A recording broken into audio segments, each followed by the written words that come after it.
গোপন তথ্যের ভিত্তিতে জানা যায় আজ ২৬ আগস্ট ২০২৫ তারিখ মঙ্গলবার সুন্দরবনের কুখ্যাত ডাকাত করিম শরীফ বাহিনীর সদস্যরা ডাকাতির উদ্দেশ্যে সুন্দরবনের শ্যালা নদী সংলগ্ন তাম্বুল বুনিয়া খাল এলাকায় গমন করবে।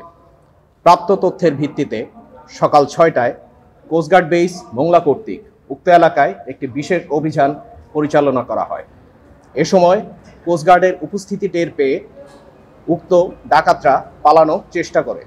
পরবর্তীতে কোস্টগার্ড অভিযানিক দল ধাওয়া করে একটি একনলা বন্দুক, ২ রাউন্ড তাজা কার্তুজ এবং ৬ রাউন্ড ফাঁকা কার্তুজ সহ সুন্দরবনের কুখ্যাত ডাকাত করিম শরীফ বাহিনীর এক সহযোগীকে আটক করে।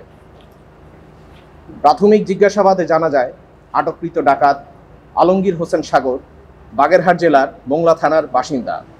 সে দীর্ঘদিন যাবৎ করিম শরীফ বাহিনীর সঙ্গে ডাকাতি এবং ডাকাত দলকে অস্ত্র, গোলাবারুদ ও রসদ সরবরাহের মাধ্যমে সহযোগিতা করে আসছিল।